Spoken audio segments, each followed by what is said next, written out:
Now today we will discuss about बेटा empirical formula and molecular formula. हम बात करेंगे आज बेटा एम्पिरिकल फॉर्मूला और मोलिकुलर फॉर्मूला के रिगार्डिंग। एम्पिरिकल फॉर्मूला क्या होता है एंड मोलिकुलर फॉर्मूला।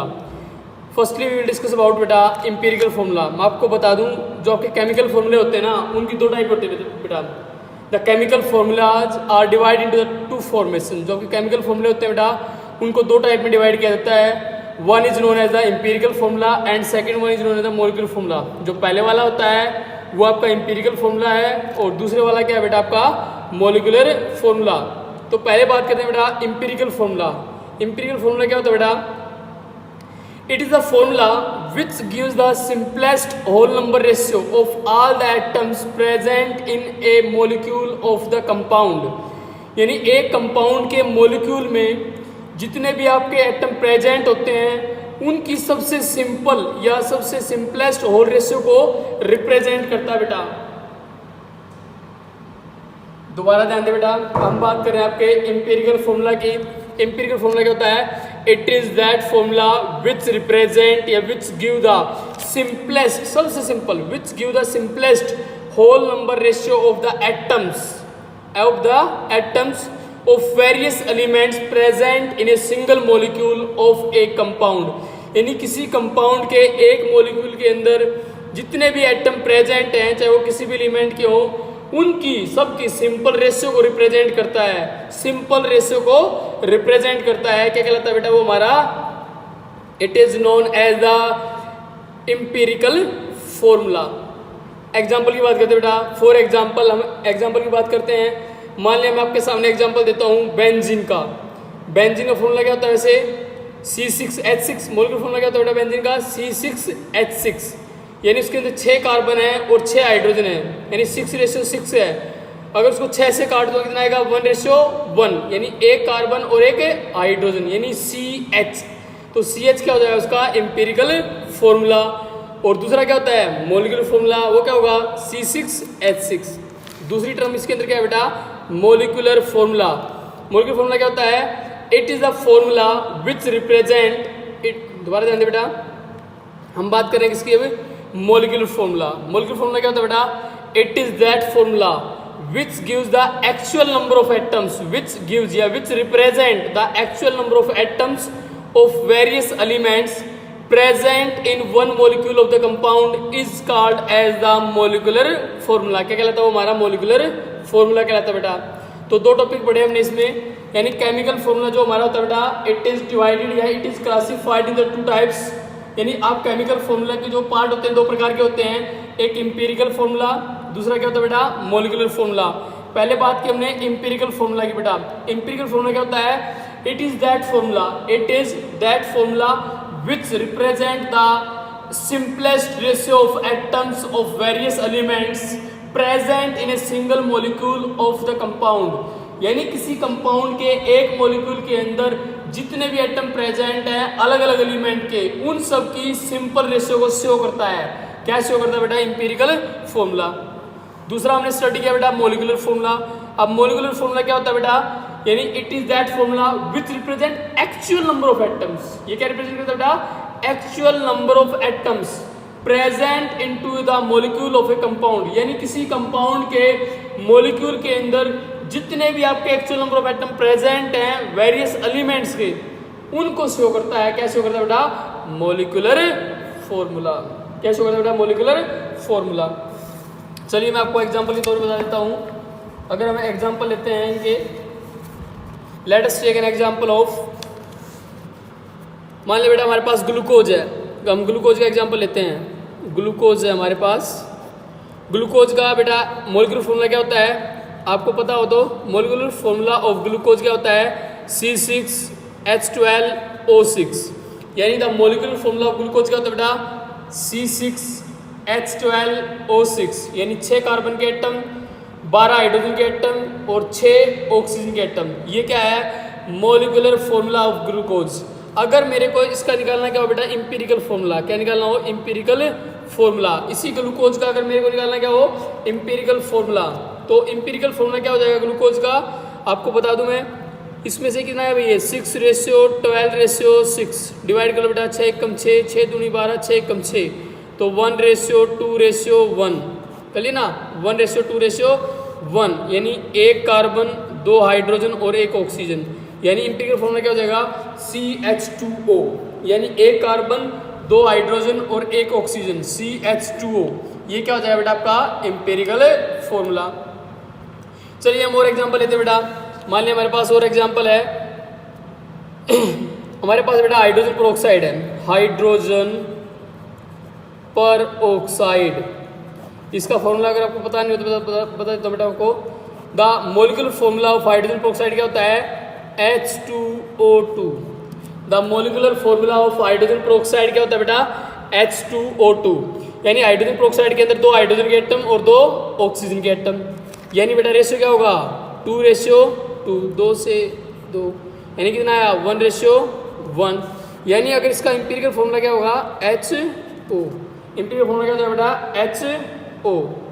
चलिए ना हम और बात करते हैं किसी की। मान लिया हमारे पास क्या है सुक्रोज है, क्या बेटा सुक्रोज, सुक्रोज क्या होती है बेटा शुगर, आपको बता देता हूँ मैं।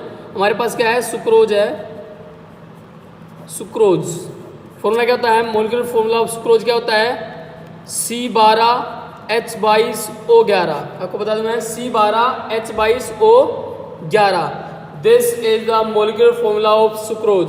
सुक्रोज का बेटा मोलिकुलर फॉर्मूला क्या होता है C12H22O11, यानी अगर इसके अंदर आप रेशियो निकालो कार्बन, हाइड्रोजन एंड ऑक्सीजन तो क्या आएगा 12, 22 और 11, क्या ये कट रहे हैं नहीं, यानी इसका इंपीरियल फॉर्मूला भी क्या रहेगा सेम C12H22O11, यानी इस कंपाउंड का इंपीरियल फॉर्मूला और मोलिकुलर फॉर्मूला दोनों के दोनों क्या है बेटा सेम है। क्लियर। चलिए मैं आपको एक एग्जांपल और लेकर समझाता हूँ इसको।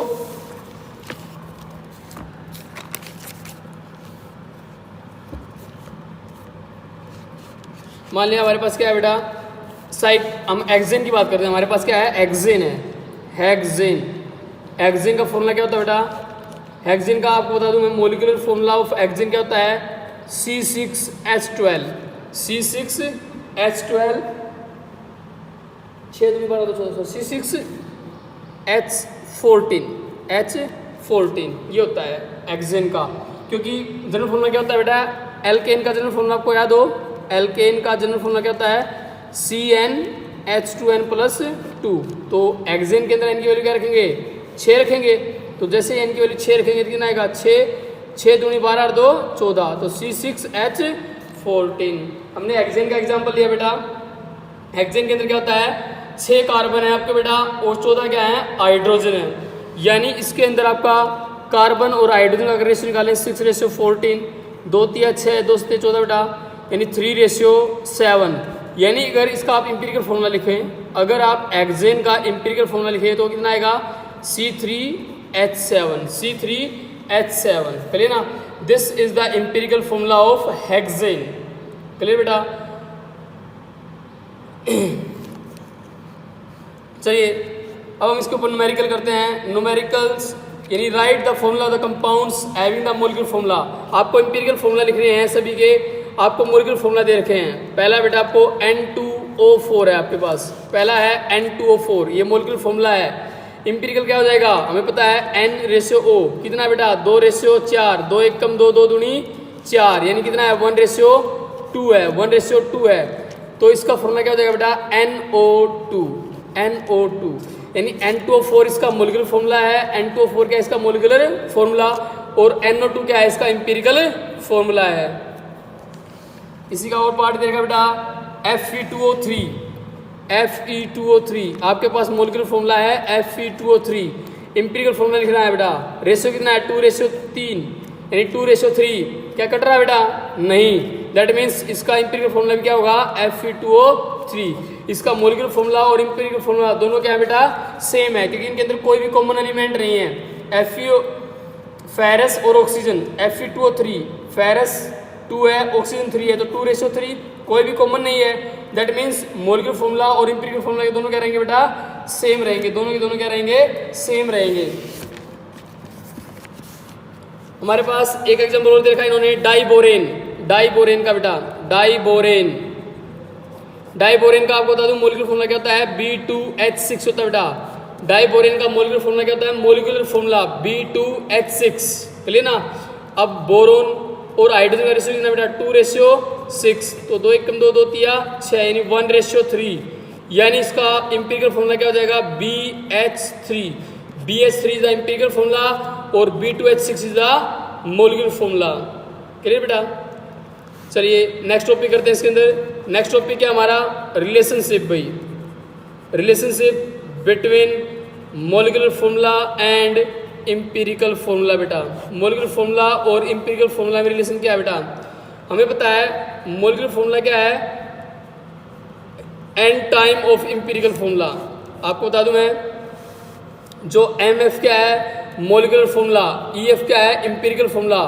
तो जो मोलिकुलर फॉर्मूला है वो n टाइम्स होता है इंपीरिकल फॉर्मूला का। n का मतलब होता है बेटा कॉमन नंबर ऑफ एटम्स, जो एटम जितने भी आपके कॉमन है ना उनसे मल्टीप्लाई कर देंगे। तो मोलिकुलर फॉर्मूला क्या हो जाएगा? n क्रॉस में EF। EF क्या है हमारा? Empirical formula. और MF क्या है बेटा? हमारा molecular formula. This is the relationship between empirical formula and molecular formula.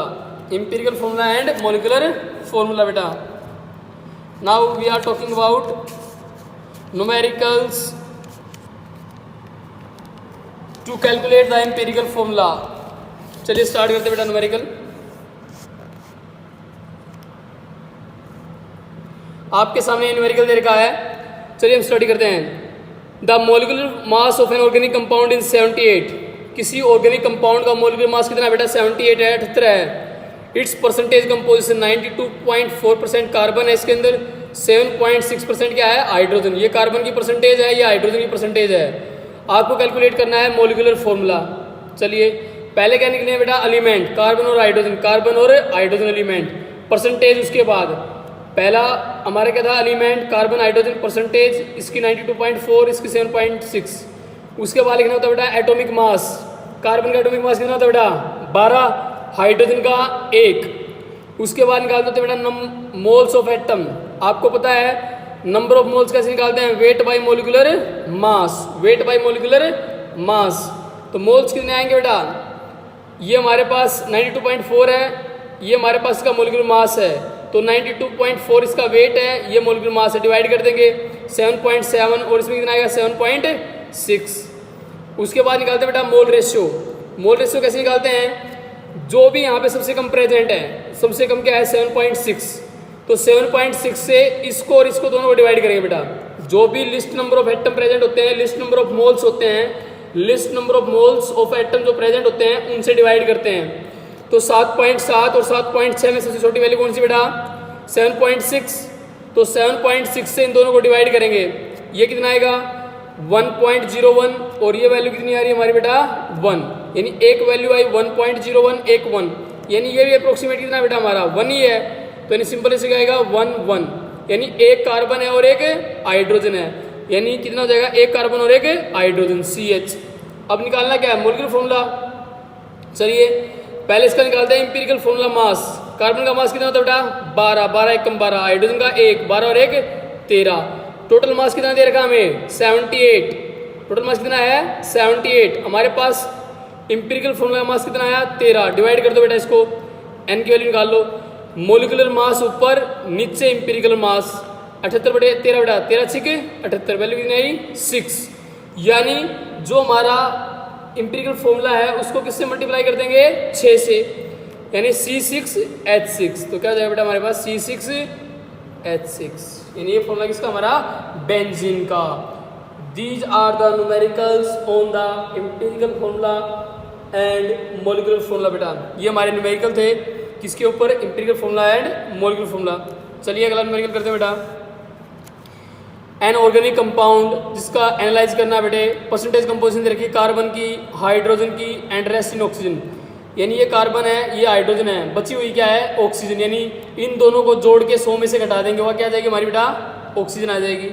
Vapour density दे रखी है 83। Find out the molecular formula. चलिए क्या निकालना है बेटा इसे? इसका हमें मोलिकुलर फॉर्मूला निकालना है।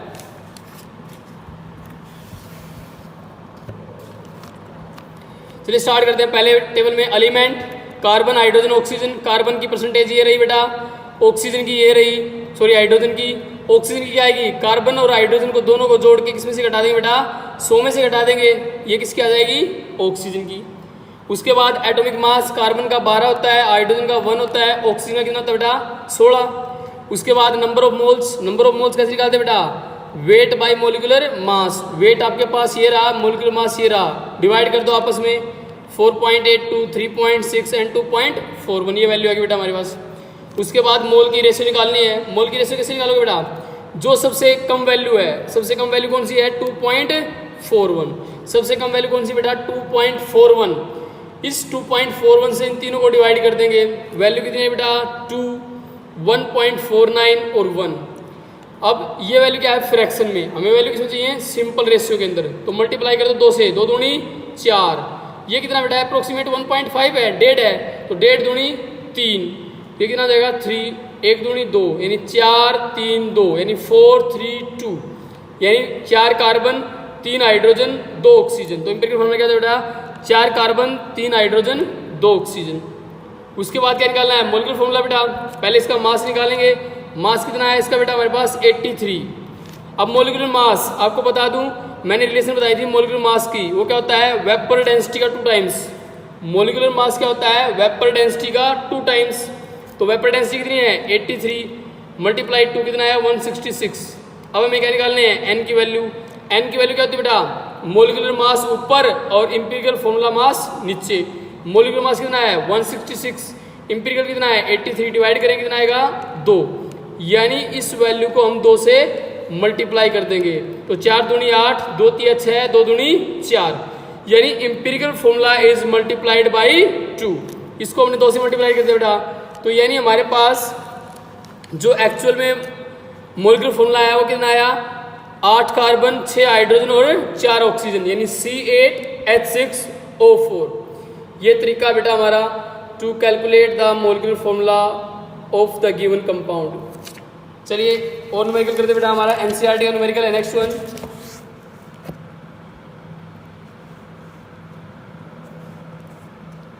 चलिए स्टार्ट करते बेटा। एक कंपाउंड कंटेन 4.07% हाइड्रोजन है बेटा, 24.27% कार्बन है उसके अंदर, इतने परसेंट क्लोरीन है। मोलिकुलर मास दे रखा बेटा हमें निकालना है इंपिरिकल एंड मोलिकुलर फॉर्मूला। चलिए निकालते हैं बेटा। पहले एलिमेंट क्या है बेटा, हाइड्रोजन कार्बन और क्लोरीन, यानी carbon hydrogen and chlorine. Element लिख लिया बेटा, परसेंटेज तीनों की दे रखी है, लिख लिया हमने। एटॉमिक मास कार्बन का 12, हाइड्रोजन का 1, क्लोरीन का होता है बेटा 35.5। कई जगह बुक में 35 भी मिलता है बेटा, लेकिन आपकी मर्जी है 35 ले लो या 35.5। उसके बाद नंबर ऑफ मोल्स बेटा वो क्या होते हैं, वेट बाय मोलिकुलर मास। तो ये वेट है, ये मोलिकुलर मास है, ये वेट है, ये मोलिकुलर मास है, ये हमारे पास वेट है, ये मोलिकुलर मास। डिवाइड करेंगे बेटा, वैल्यू ये आई हमारे पास। अब क्या निकालनी बेटा, मोल रेशियो। तो डिवाइड किससे करेंगे, लिस्ट वैल्यू से। लिस्ट वैल्यू क्या है 2.02, डिवाइड कर देंगे, वैल्यू कितनी आई 1 2 1। तो फ्रैक्शन में नहीं है, होल में है, तो वैल्यू कितनी आती है 1 2 1, 1 2 1। तो 1 कार्बन 2 हाइड्रोजन 1 क्लोरीन बेटा, 1 कार्बन 2 हाइड्रोजन 1 क्लोरीन। अब मोलिकुलर फॉर्मूला निकालना है, तो पहले इसका मास निकाल लेंगे। 1 कार्बन का 12, 2 हाइड्रोजन का 2, 1 क्लोरीन का 35.5, कितना है बेटा 49.5। मोलिकुलर मास हमें गिवन है 98.96, 98.96 ये गिवन है बेटा। तो n की वैल्यू क्या होगी, मोलिकुलर मास ऊपर बेटा, नीचे क्या आएगा इंपिरिकल फॉर्मूला मास। तो मोलिकुलर मास कितना है 98.96 बेटा, और नीचे कितना आएगा 49.5। डिवाइड किया, वैल्यू कितनी है बेटा 2, तो मल्टीप्लाइड बाई 2, यानी 2 कार्बन 2 दूनी 4 हाइड्रोजन और 2 क्लोरीन। यानी इंपिरिकल फॉर्मूला को मल्टीप्लाई कर दें बेटा किससे, 2 से। 2 कार्बन 4 हाइड्रोजन और 2 क्लोरीन बेटा। तो ये हमारे बेटा न्यूमेरिकल थे किसके ऊपर बेटा, empirical formula and molecular formula के ऊपर।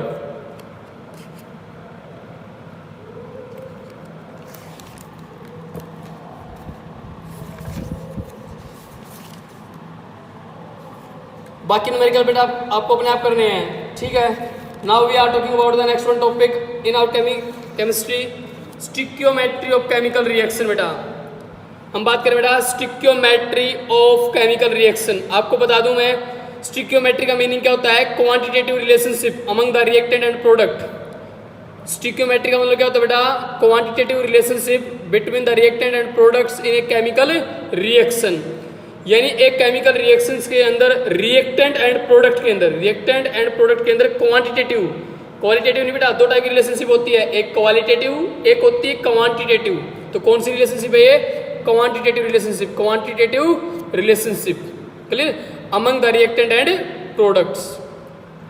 आपको बता दो बेटा स्टिक्योमेट्री जो वर्ड है वो ग्रीक लेस से लिया गया है, जिसका मीनिंग होता है स्टिक्योन, और ये किसके ऊपर बेस होता है बेटा? स्टिक्योन का मतलब होता है एलिमेंट, और मैटर का मतलब होता है मेजर, यानी टू मेजर द एलिमेंट्स को मेजर करना बेटा, क्लियर ना, टू मेजर द एलिमेंट्स, वो काम क्या होता है बेटा? स्टिक्योमेट्री के अंदर। मान लिया आपने कोई रिएक्शन की बेटा, नाइट्रोजन प्लस हाइड्रोजन अमोनिया, पहले इसको बैलेंस करेंगे, हाइड्रोजन को 3 से मल्टीप्लाई करेंगे, 3 दूनी 6, अमोनिया को 2 से, ताकि रिएक्टेंट एंड प्रोडक्ट के अंदर नंबर ऑफ एटम क्या हो बेटा? इक्वल। स्टिक्योमेट्री का मतलब यही होता है बेटा, number of atoms present in reactant and products both are equal to each other, दोनों क्या होने चाहिए? दूसरे के इक्वल होने चाहिए बेटा।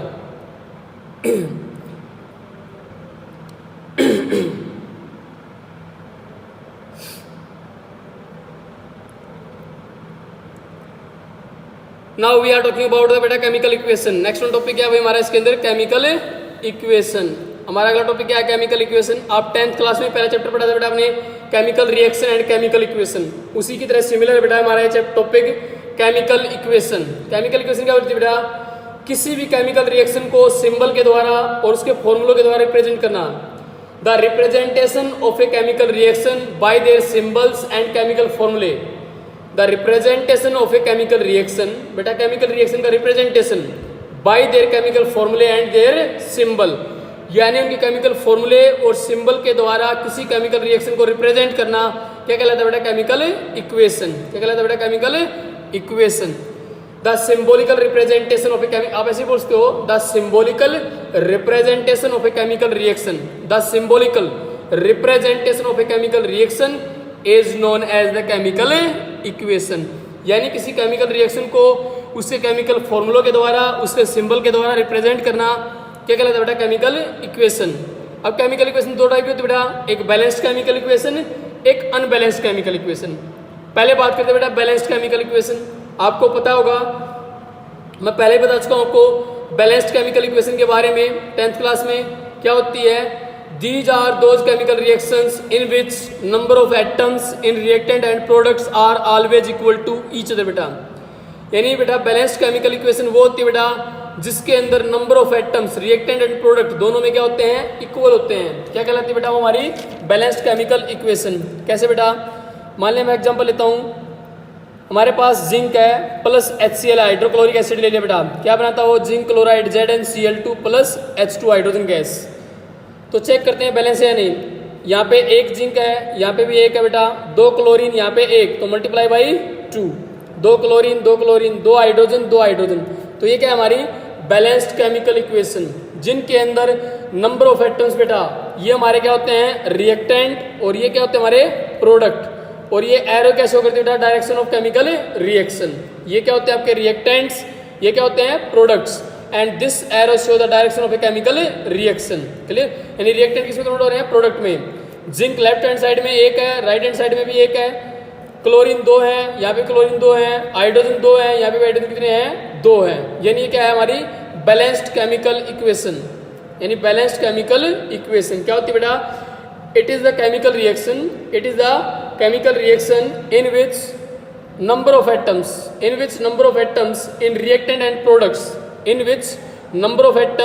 reactant and products are always equal to each other, जिसके अंदर नंबर ऑफ एटम रिएक्टेंट और प्रोडक्ट दोनों में क्या होते हैं बेटा? एक दूसरे के इक्वल होते हैं। क्या कहलाती है बेटा? वो हमारी बैलेंस्ड केमिकल इक्वेशन। उसके अलावा बेटा दूसरी क्या होती है? Unbalanced chemical equation. अनबैलेंस्ड क्या होती है बेटा? It is the chemical equation in which number of atoms in reactant and products are never equal to each other, यानी जिसके अंदर बेटा number of atom reactant and product में इक्वल नहीं होते। मान लिया हमारे पास क्या बेटा? नाइट्रोजन प्लस ऑक्सीजन क्या बनाती है? N2O4, die nitrogen tetra oxide, die nitrogen tetra oxide, 2 nitrogen oxygen 2, यहाँ ऑक्सीजन 4। तो ये हमारी कौन सी है? Unbalanced chemical equation. यानी it is the type of chemical equation in which number of atoms in reactant and products are never equal to each other, जिसके अंदर बेटा number of atom reactant and product में एक दूसरे के equal नहीं होते, वो क्या कहलाती है, हमारी अनबैलेंस्ड केमिकल इक्वेशन कहलाती है। और अनबैलेंस केमिकल इक्वेशन को बैलेंस करने का मेथड बेटा हम 10th में पढ़ चुके हैं, आया था हिट एंड ट्रायल मेथड। यहाँ पे हमारे दो मेथड हैं, एक तो क्या है हिट एंड ट्रायल मेथड, एक क्या है पार्शियल इक्वेशन मेथड। चलिए बेटा इनके बारे में हम स्टडी करेंगे नेक्स्ट वन लेक्चर के अंदर।